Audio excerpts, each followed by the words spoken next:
Hello student आशा करो तुम लोग सभी भाले आसा আজি আমি পঢ়িম BA first semester sociology first চ্যাপ্টাৰৰ কোৱেশ্চন কেইটা আমি ডিসকাস কৰিম সো আহা আমি চাই লওঁ কোৱেশ্চন কেইটা সো ফাৰ্স্ট চ্যাপ্টাৰ সমাজতত্ত্ব শৃংখলা আৰু দৃষ্টিকোণ ফাৰ্স্ট চ্যাপ্টাৰ তো আহা আমি কোৱেশ্চন কেইটা চাওঁ ইয়াতে আছে the forest and trees as social as life নামৰ গ্ৰন্থখন কোনে লিখিছিল এটো হ'ব কটো আছে এলান জি জনসন পিছত আছে ইমাইল ডুৰখেইম পিছত আছে সিগমাউণ্ড ব্ৰমেন পিছত আছে হুগেল এটোৰ পৰা কোনটো হ'ব ঘৰটো হ'ব এলান জি জনস সরি স্টুডেন্ট খ নহয় তো স উল্টাকে দিয়া আছে মানে খ লিখি দিলো তো ক হ্যাঁ ক লিখি লবা মানে ইয়াতে খ দিয়া আছে পিছত আছে পশ্চিমত সমাজতত্ত্বৰ আবিৰ্ভাৱৰ পটভূমি হিচাপে কি তিনিটা বৌদ্ধিক তথা সামাজিক অৱস্থাক চিহ্নিত কৰা হৈছে এটো হ'ব উত্তৰ ইউৰোপৰ জ্ঞানোদয় যুগ ভৌতিক বিজ্ঞানৰ প্ৰগতি ইংলেণ্ডৰ শিল্প বিপ্লৱ আৰু ফ্ৰান্সৰ ৰাজনৈতিক তথা সামাজিক বিপ্লৱ পিছত টুটু সোৱা main currents in sociological thoughts শীৰ্ষক গ্ৰন্থখন কোনে লিখিছিল এটো হ'ব ৰেমন্ড এৰাণ্ড পিছত তিনিটো সোৱা দ্য প্ৰিন্স আৰু দ্য স্পিৰিট অফ ল নামৰ গ্ৰন্থখন কোনে লিখিছিল এটো হ'ব মেকিয়াভেলি আৰু মন্টেস্কিউৱে পিছত আছে আগষ্টত জন্ম কেতিয়া হৈছিল when was August comte Brun এটো হ'ব 1798 চনৰ 1 জানুৱাৰীত পিছত চোৱা কিমান চনত পোনপ্ৰথমবাৰৰ বাবে সমাজতত্ত্ব শব্দটো ব্যৱহাৰ কৰিছিল এটো হ'ব 1839 চনত পিছত চোৱা আছে সোশিয়োলজি শব্দটো কি দুটা শব্দৰ পৰা অনা হৈছে এটো কি হ'ব সোশিয়োলজি শব্দটো লেটিন শব্দ সোচিয়াছ আৰু গ্ৰীক শব্দ লগোছৰ পৰা অনা হৈছে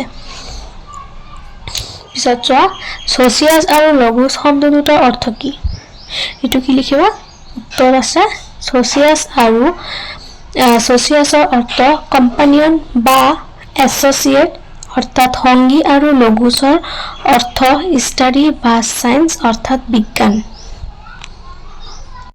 পিছত চোৱা ষ্টুডেন্ট নটো আছে শব্দগত অবিধানিক বাবে সমাজতত্ত্বৰ অৰ্থ কি ইয়াতে চোৱা উত্তৰ সমাজতত্ত্ব বিজ্ঞান অৰ্থাৎ সায়েন্স অফ সোসাইটি পিছত 10টো চোৱা ল অফ 3 ষ্টেজৰ ব্যাখ্যা কোনে আগবঢ়াইছিল এটো হ'ব আগষ্ট কোটে পিছত চোৱা সমাজতত্ত্বৰ সাহিত্যৰ বিকাশলৈ উল্লেখযোগ্য অৱদান আগবঢ়োৱা আগষ্ট কোটৰ বিখ্যাত গ্ৰন্থ কেইখন কি এটো চোৱা পজিটিভ ফিলসফি 6 খণ্ড আৰু পজিটিভ পলিটি 4 খণ্ড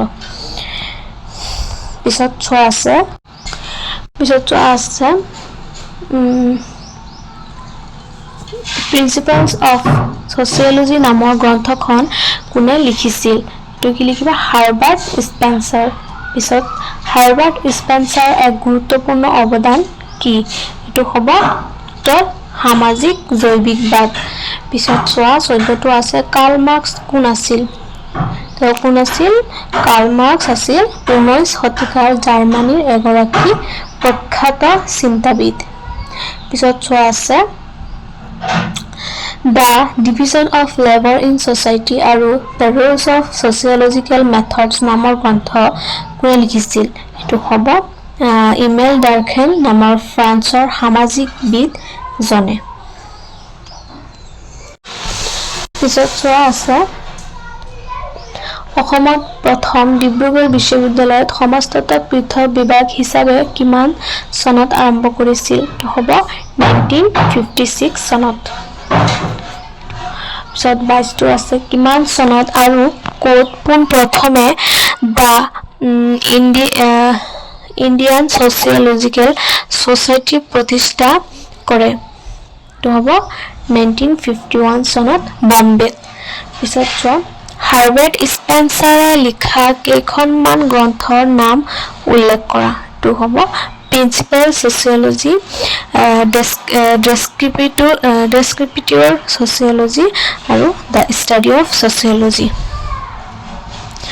পিছত হ'ব চোৱা, caste in tribes of Bengal নামৰ গ্ৰন্থখন কোনে লিখিছিল? এইটো হ'ব চোৱা,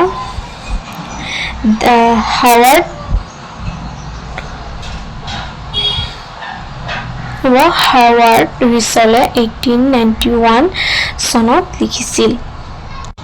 পিছত চোৱা আছে, কিমান চনত বম্বে বিশ্ববিদ্যালয়ত সমাজতত্ত্ব আৰম্ভ হৈছিল? এইটো হ'ব 1914 চনত। পিছত চোৱা আছে, GS গুৰিয়েৰ সম্পূৰ্ণ নাম কি? এইটো হ'ব গোবিন্দ সদাশিৱ গুৰে। পিছত চোৱা, GS গুৰিয়েৰ দ্বাৰা ৰচিত কেইখনমান গ্ৰন্থৰ নাম লিখা? উত্তৰ, caste and race in India 1932 to 1969। পিছত কালচাৰেল ছ'চাইটি 1947। পিছত ইণ্ডিয়ান সাধুছ 1953। তোমালোকে চনকেইটা মনত ৰাখি দিবা, এক্সামত আহিব পাৰে। পিছত চোৱা আছে, এজন প্ৰত্যক্ষবিদ সমাজতত্ত্ববিদৰ নাম লিখা? এইটো হ'ব আগষ্ট কোট। পিছত চোৱা, বিজ্ঞান মানে জ্ঞান কথাষাৰ কোনে কৈছিল? অৰবান আৰু নিম কফে। তোমালোকে যিখিনি মই দিছোঁ সেইখিনি ভালকৈ তোমালোকে নিজৰ বহীত লিখি ল'বা আৰু ভালকে পঢ়িবা, চাবা এইকেইটাই এক্সামত আহে, এইকেইটাই এক্সামত আহিব। পিছত চোৱা আছে, দুজন বুৰঞ্জীবিদৰ নাম লিখা? এইটো উত্তৰ হ'ব জি কটন আৰু বাৰহাউট। পিছত আছে চোৱা, সমাজতত্ত্ব আৰু নৃতত্ত্বৰ যমজ ভগ্নী কথাষাৰ কোনে কৈছিল? এইটো কৈছিল A.L. ক্ৰুৱেৰে। ষ্টুডেণ্ট এইখিনি চোৱা আছে, সমাজতত্ত্ব অধ্যয়নৰ মতামত দুটা উল্লেখ কৰা? এইটো হ'ব স্বৰূপাত্মক বা বিশেষাত্মক চিন্তাধাৰা, সমন্বয়াত্মক চিন্তাধাৰা। পিছত চোৱা আছে, কিংছলি ডেভিছ এখন কিতাপৰ নাম লিখা? এইটো হ'ব হিউমেন ছ'চাইটি। পিছত চোৱা, আগষ্ট কোটে লিখা যিকোনো এখন কিতাপৰ নাম লিখা? এইটো কি হ'ব পজিটিভ ফিলচফি। পিছত চোৱা, বিজ্ঞানৰ দুটা চৰিত্ৰ উল্লেখ কৰা? এইটো এটা আছে বিজ্ঞান সাৰ্বজনীন আৰু আনটো হ'ল বিজ্ঞান নিৰপেক্ষ। পিছত আছে চোৱা, চমু আৰু ৰচনাধৰ্মী প্ৰশ্ন উত্তৰ। এইটো চোৱা, সমাজতাত্ত্বিক চিন্তাৰ সূত্ৰপাত কেতিয়াৰ পৰা কেনেকৈ হৈছিল লিখা? এইটো উত্তৰ হ'ব, সামাজিক মানুহ সমাজক লৈ চিন্তা ভাৱনা কৰিব এইটো অত্যন্ত স্বাভাৱিক, কিন্তু প্ৰাচীন কালত প্ৰাচ্য বা পাশ্চাত্যত য'ত মানুহে উন্নত জীৱন প্ৰদৰ্শন কৰিছে তাতে তাৰ সমাজ ভাৱনাৰ পৰিচয় পোৱা গৈছে। তথাপি সেই সময়ত সমাজ ভাৱনা বা সমাজ দৰ্শন কোনে বিজ্ঞানসন্মত পদ্ধতি বা দৃষ্টিভংগী লৈ গঢ়ি উঠা নাছিল। উপৰঞ্চি প্ৰাচীন কালত বা মধ্যযুগত সমাজ সংক্ৰান্ত যিবোৰ চিন্তাৰ খোজ পোৱা যায় সেইবোৰ ৰাষ্ট্ৰ অৰ্থনীতিৰ বিষয়ৰ লগত উপস্থাপিত একেবাৰে স্বতন্ত্ৰ বিষয় হিচাপে সমাজলৈ আলোচনা একান্ত আধুনিক। সেয়েহে আধুনিক পৃথিৱীৰ শিল্প বিপ্লৱৰ ঐতিহাসিক পৰ্যায়টোক আমি সমাজতত্ত্বৰ উৎপত্তি কাল হিচাপত চিহ্নিত কৰিব পাৰোঁ।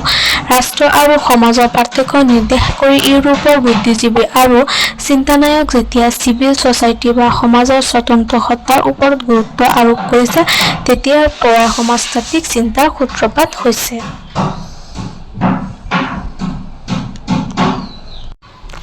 চোৱা ষ্টুডেণ্ট, তোমালোকক মই শ্বৰ্ট কৰি লিখি দিছোঁ, তোমালোকে আৰু শ্বৰ্ট কৰিব চোৱা, তোমালোকে কৰি ল'বা।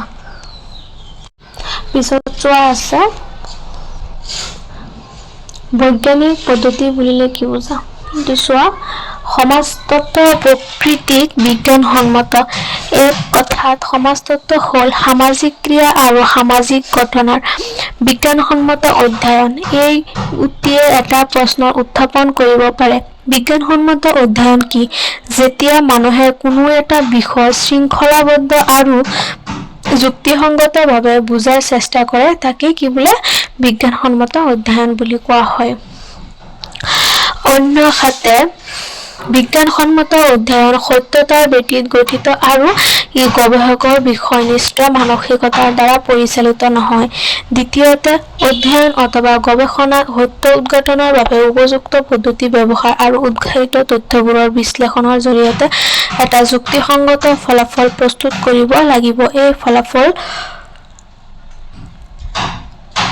ফলাফল অথবা সাধাৰণীকৰণ গৱেষণাধীন পৰিঘটনাটোৰ ক্ষেত্ৰত সাৰ্বজনীনভাৱে সত্যাপন সাধ্য, ভৰসাযোগ্য আৰু বৈধ হ'ব লাগিব।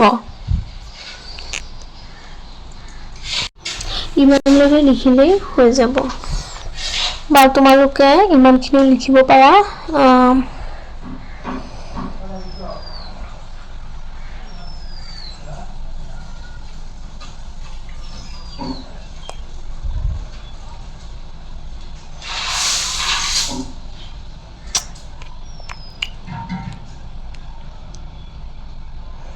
ইমানখিনি লিখিলেও হ'ব, যিমান লিখা মানে নাম্বাৰ দিব। ভালকৈ লিখিলে আৰু বেছি ভালকৈ লিখিলে আৰু বেছি ভাল লিখিবা আৰু। পিছত চোৱা আছে সমাজতত্ত্বত ব্যৱহাৰ হোৱা বিভিন্ন পদ্ধতিসমূহ আলোচনা কৰা। তোমালোকে চোৱা, এইটো মানে আহে এক্সামত, পদ্ধতিকেইটা ভালকৈ মুখস্থ কৰি যাবা। এক্সামত, ফাইনেল এক্সামত আহেই। চোৱা আছে সমাজতত্ত্ব হ'ল সমাজৰ বিজ্ঞানসন্মত বিষয়। ইয়াৰ প্ৰধান লক্ষ্য হ'ল সামাজিক ঘটনাবোৰক বিজ্ঞানসন্মত অধ্যয়নৰ জৰিয়তে ইয়াৰ কাৰণ আৰু প্ৰকৃতি নিৰ্ণয় কৰি একোটা সাধাৰণ সিদ্ধান্ত প্ৰকাশ কৰা। সমাজতত্ত্ববিদসকলে সামাজিক পৃথিৱীখনৰ সত্য উদ্ঘাটনৰ বাবে বিভিন্ন পদ্ধতি প্ৰয়োগ কৰে। পিছত চোৱা আছে ইয়াৰ কেইটামান পদ্ধতি চমুকৈ আলোচনা কৰা হ'ল। জৰীপ পদ্ধতি। এই পদ্ধতি কোনো এটা বিশেষ ভৌগোলিক, সাংস্কৃতিক বা প্ৰশাসনীয় অঞ্চলত বাস কৰা লোকৰ প্ৰণালীবদ্ধ গোটোৱা হয়।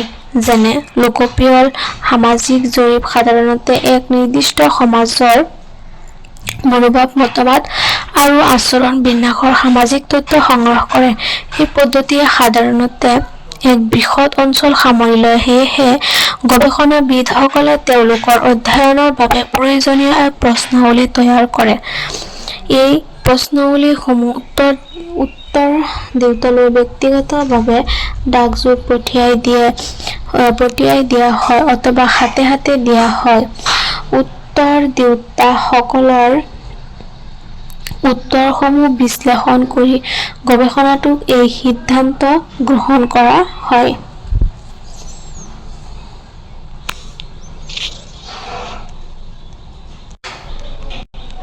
পিছত চোৱা আছে ঐতিহাসিক পদ্ধতি। ঐতিহাসিক পদ্ধতি ধৰি লয় যে এখন সমাজ সমসাময়িক অৱস্থাটোৰ শিপাডাল সমাজখনৰ অতীতৰ লগত জড়িত। সেয়েহে এই পদ্ধতিয়ে গৱেষকে এখন সমাজৰ স্বৰূপ আৰু প্ৰকৃতি বুজিবলৈ ইয়াৰ ঐতিহাসিক ঘটনা, প্ৰক্ৰিয়া আৰু অনুষ্ঠানসমূহৰ অধ্যয়ন কৰে। উদাহৰণস্বৰূপে কাৰ্ল মাৰ্ক্সে এখন আধুনিক পুঁজিবাদী সমাজৰ অসুবিধাসমূহ বিশ্লেষণ কৰিবলৈ সমাজখন অতীতৰ অৱস্থাসমূহ বিশ্লেষণ কৰিছিল। পিছত চোৱা আছে তুলনামূলক পদ্ধতি। তুলনামূলক পদ্ধতি গৱেষকজনে মানুহৰ সামাজিক আচৰণৰ বিভিন্ন দিশ বুজিবলৈ একোখন সমাজৰ ভিতৰতে থকা বিভিন্ন সমাজৰ বিভিন্ন গোটৰ বিভিন্ন পটভূমিক তুলনা কৰে। উদাহৰণস্বৰূপে মেক্স ৱেবাৰে পশ্চিমীয়া সমাজত পুঁজিবাদৰ সৃষ্টিৰ কাৰণ জানিবলৈ প্ৰাচ্য আৰু পাশ্চাত্য ধৰ্ম তুলনা কৰিছিল। পিছত চোৱা ঘটনা অধ্যয়ন পদ্ধতি। এই পদ্ধতিত কোনো এটা পৰিঘটনা ব্যক্তি অথবা সম্প্ৰদায়ক বিস্তৃত বিশ্লেষণৰ জৰিয়তে বুজিবলৈ চেষ্টা কৰা হয়। এই পদ্ধতিয়ে অধ্যয়নৰ বাবে লোৱা বিষয়টোৰ ব্যক্তি, গোট অথবা সম্প্ৰদায় প্ৰতি মিনিটৰ বিতং অধ্যয়ন কৰে। পিছত চোৱা আছে আগষ্টকটে সামাজিক বিকাশৰ 3টা স্তৰৰ কথা উল্লেখ কৰিছে। সেইকেইটা হ'ল বৌদ্ধিক স্তৰ, আদিবৌদ্ধিক স্তৰ, বৈজ্ঞানিক স্তৰ। এই 3টা স্তৰ মনত ৰাখিবা। পিছত আছে চোৱা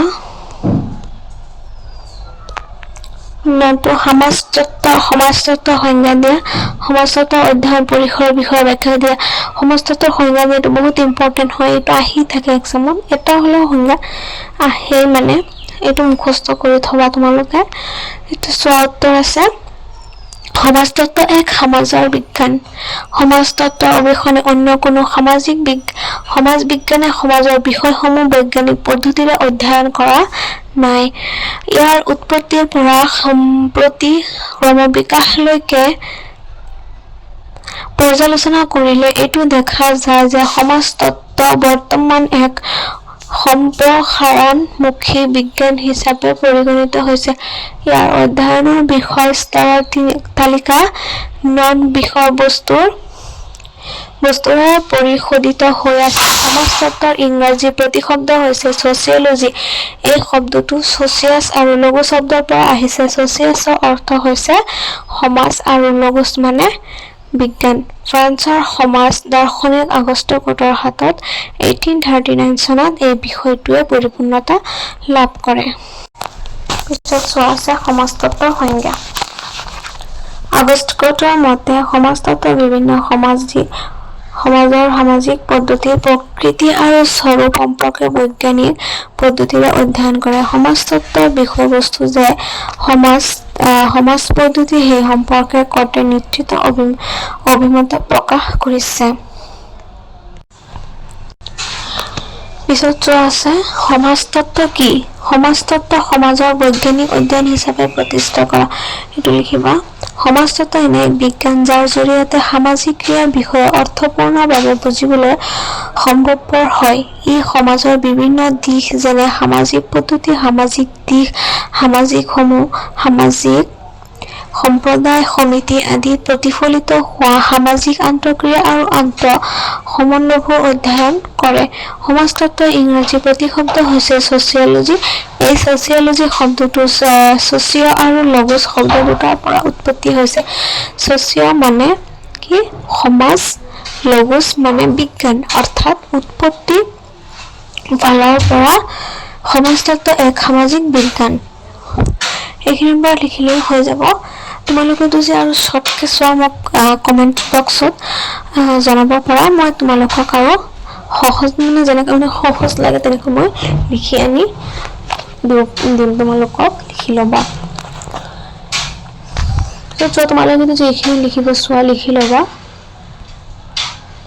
পিছত চোৱা সমাজতত্ত্ব সম্পৰ্কে বিভিন্ন সমাজবিদে বিভিন্ন সংজ্ঞা আগবঢ়াইছে।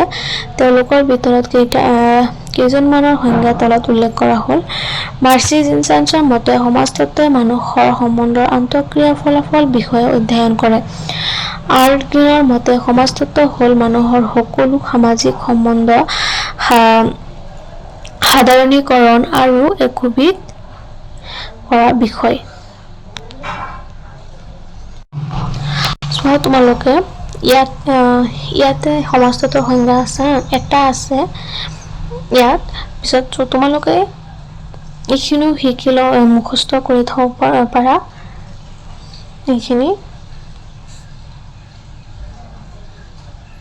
এইখিনিও দুজি আহে যে সমাজতত্বৰ সংজ্ঞা দিয়ে এইখিনিও লিখিব পাৰা এক্সামত। সো ষ্টুডেণ্ট আজি ইমানলৈকে, আৰু যদি তোমালোকৰ যদি এনেকুৱা যদি আৰু ভিডিঅ' লাগে মোক কমেণ্ট বক্সত জনাব পাৰা। তোমালোকে নতুন নতুন ভিডিঅ' পাবৰ বাবে মোৰ চেনেলটো ছাবস্ক্ৰাইব কৰি থবা। আৰু আজি ইমানলৈকে মই BA ফাৰ্ষ্ট ছেমিষ্টাৰ ছ'চিয়লজি কেইটামান ইম্পৰ্টেণ্ট কুৱেশ্যন আনচাৰ কেইটা লিখাই দিম, তোমালোকে লিখি ল'ব পাৰা।